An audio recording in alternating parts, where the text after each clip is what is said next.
This next part is going to be, like I said, they snap you down, right? You know, for example, let's say this.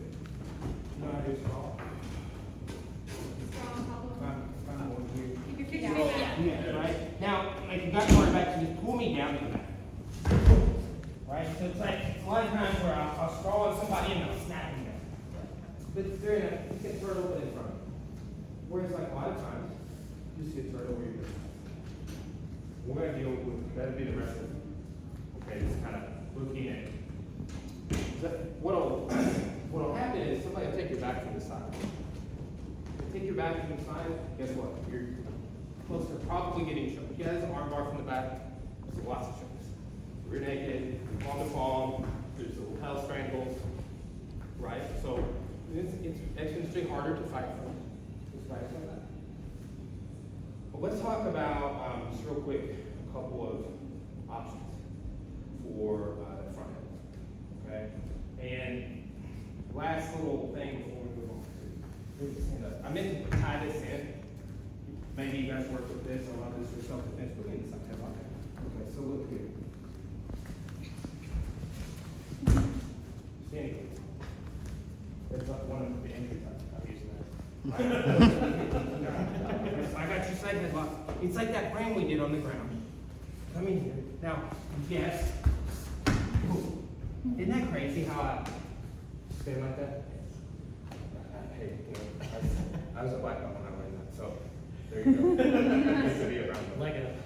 But guys, that's what it's about, right? I'm literally like one of my goals is to teach people the lessons I learned as already as a black belt. That I'm like, where was this when I was a white belt? Like, why didn't I get it? It probably did get taught that when I was a white belt. I was just like a goldfish and forgot the technique before I got back to my group. It happens. It's happened to me too. So, side headlock. You push out of that, go stand. I meant to work that in, but we'll run out of time. So let's look at front headlock on the ground and just turn with me real quick. Let's talk about. Does everybody in here know what a Darce and anaconda choke is? Sure. So if I go armpit out the neck, that's a Darce. Okay. So here I could break him over, look for the finish. From the side, it's not a good spot to be. Okay? And then the anaconda goes from the neck out the arm. Okay? What you see with this a lot is doing the gator roll. I prefer to let go of this arm when I gator roll and do a rear naked choke finish. Okay? So let's look at those two things, and then I'll have one other paired association. Where from the side, you got A and a B. Right? I always tell my competitors, I'm like, what's your A and B? And they'll be like, what if I end up in this? And I'm like, you need an A and B. Like, you need the escape from side mount, and then if that one doesn't work, what's the second? Right? A and B. So that's going to be kind of the mode for these next little bit. So put me in the doors, please. So, yes, okay, good. So, so this is the anaconda. Right, but that's fine. We'll start with the anaconda. Don't worry. Okay, go back. So here, when he went in, I grabbed. Okay? So that's another thing. Like imagine if you somebody grabbed you to choke you and you pulled their hand into your neck for them. I like doing that. It actually works. Right? And they're like, oh yeah, you want to grab me? Let me help you. So like he grabbed across, I grabbed back. I'm like, yeah, grab. I'm pulling you into me. Okay, now watch what I'm gonna do. Americana so right, look outside of my arm.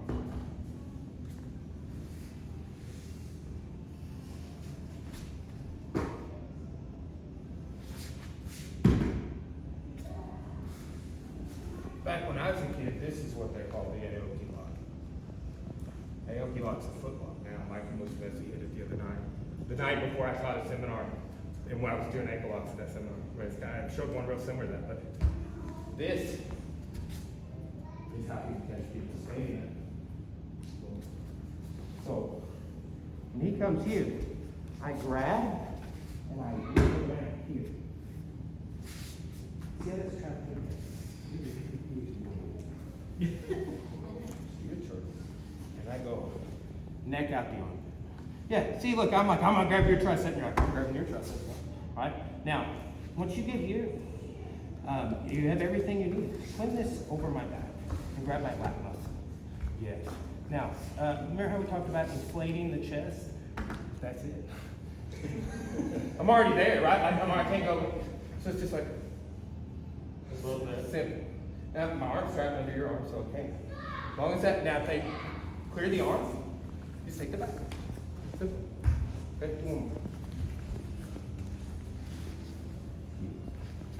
Good. Grab. Yeah. Be careful too, because that was fine. I could have, whatever, but I verbal tap. Because I'm like, yeah, I kind of got some weight on my hand. I can't really pick it up and tap the mat and use. I just said, the verbal, like, I'm a black belt, and if you're going to tap me, you probably might. Yeah, you tap all the time, right? But yeah, almost every time I tap, I'm like, tap. If it's loud, I'm like, tap. Right? Like, snapping the fingers, tapping the feet, tap, tap, tap. I'm going to let you know every way I can, but there have been times where my hands are in. Now I learned that verbal tap lesson hard. Verbal tap's my preferred mode. Especially like it's not super loud here. Kids class be going on, 2 classes at once, like our gym. I'll verbal tap and do everything I can. We just have to take care of each other. Right, but let's do it. One, two. Ways to explain things, and I will even say like, I stole this from my friend Chris. You know, I taught college for 5 years. Every semester I taught about the Egyptians. I changed a little something about how I presented it. You know, with this mountain climbers. I use that all the time.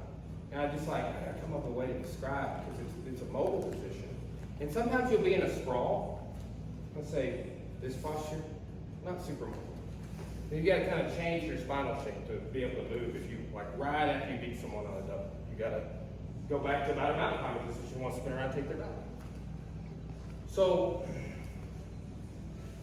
when he goes for the doors, right? I'm going to use this mountain climber position, but I'm going to be belly up. Okay? So look, this is where there's no leg. Okay? So what I'm going to do, go ahead and get this. So if my legs are here, we're done. My legs are going to come here. So this is like more of like what's called a crab crawl position, right? But I'm going to come up into that mountain climber. So this is see if you can just make whatever adjustment. See if you can get me to tap.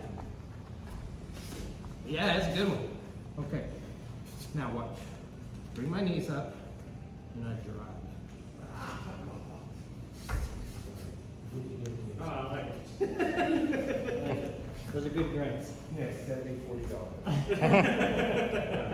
That's what I was talking about, right? Like it's like, oh! Like these techniques that like, imagine you had to do that performance technique. No, I want my techniques to make you feel the strain, not be straining to perform, right? So here he goes, Darth. So that's armpit out the neck. I want to grab this, and then I'm sliding through here.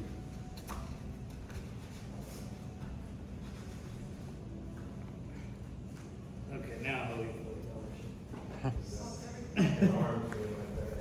All right. Can you do it on someone? Can you do it on someone I can't see? Yes, for sure. Here you go.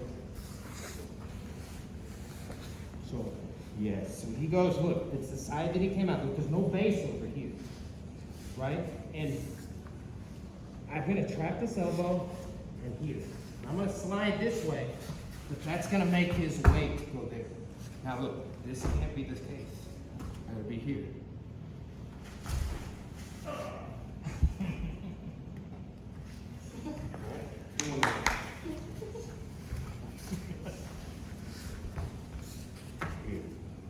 So look, see, I got my leg in. There's no base over here though. Look, this would be very hard for you to go this way, but wrap my arm. Your knee comes up, yes. Yes, both feet on the floor. Drive yourself across my body. Yes. I didn't emphasize this. You want to do this with Mark? One of my black belts, Randy, he talks about this too. Almost like you're gonna grab the double. I talk about that sometimes. If you have to reach up like you're gonna grab their legs, it makes them right. so you kind of think about that in a sense. But I just think about pushing my body weight up across your chest, and that makes that arm triangle go, right? And then they go, you to me? I'm like, yes sir, I will. I didn't know you were that passionate about it, and now that I see you're serious, I'm no longer going to try and train. Think about that way, right? So, get a partner, let's work on that. One, this side. And I like, so you'll be a triple.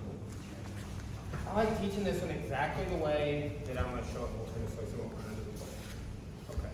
I'm going to teach you so, kind of this idea, I might get either foot in first, not try to get, but that's the pull energy. I'm pulling you to come here. Okay? So remember how we were doing that thing with him earlier? I want you, when you feel me pull, I want you to do this. Okay, that's it. So, I'm gonna start pulling. Go ahead.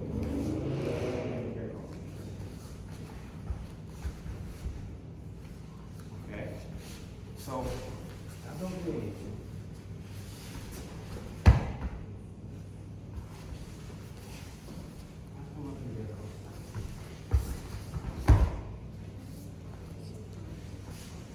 Okay, and here's why I like. Have you seen this technique before? Okay, I hadn't either the first time I saw it. And the first time I saw it, it was taught to somebody just like this. They'd never seen me do it. And it's like, hey, this one I pull you, just come with me. I'm pulling you, just go that way. It'd be harder if you try and go the other way. Right, so one more time. And the only problem here is that she needs to get her hips high enough to get over my knee. Right, so if I'm doing something like this, that may come up. Okay? But it is that simple, guys. If you just go in this sort of mountain climber bear crawl position, and you do a sideways bear. It's that simple. Let's do it. 1, 2. We filmed it. It's on our YouTube channel. I put most of the stuff I do. I film classes every week. Like our YouTube just got content, so like I'm definitely putting content. You know, but I have for a long time. I got over 1,500 videos. So I'll upload this stuff and make shorts out of it, make the whole seminar. So hopefully it can be a resource for you. It just melts your mind, and then you don't get it anymore. You only learn 2 things, right? That's like the other seminar I taught. Like I wish I could have done a little more. 2 hours, but it didn't melt anybody's mind. It's just a handful of techniques. They got better at the position. I see them working on it ever since I left in class. They benefit. Could have gone overboard. But think about this in 2 ways. These last couple of techniques, like you don't get your back taken, you don't get choked. How about that? Escapes. But the whole first part, side and block escapes. Whole second part, front headlocks. And then this is just, back take protection. So, this one is also quite ridiculous. All right, can I use it again? Okay. What about if I switch to it? Okay, go here. So this is, and I'm gonna be able to, and I tell you, lean back into me. That's the belt that we're doing, right? That's base. Okay. But what I mean is, what I want you to do is put this knee up on like this. Okay. And as you do that, this is gonna go here. Right? Now, slide go out to this leg and across. Yep. Okay. Will you get beside me? So when I feel this lean, like she's wanting to push me this way, so we're gonna go.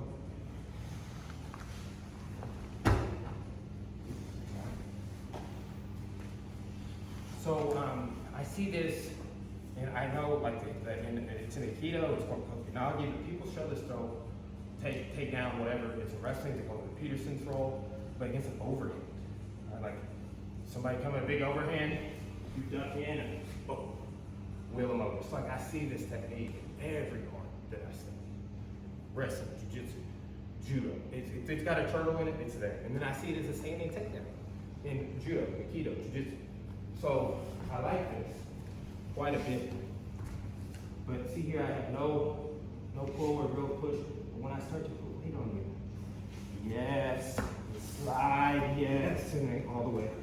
Boom. You want to see it one time? Yes. So, when he's pushing into me with that weight here.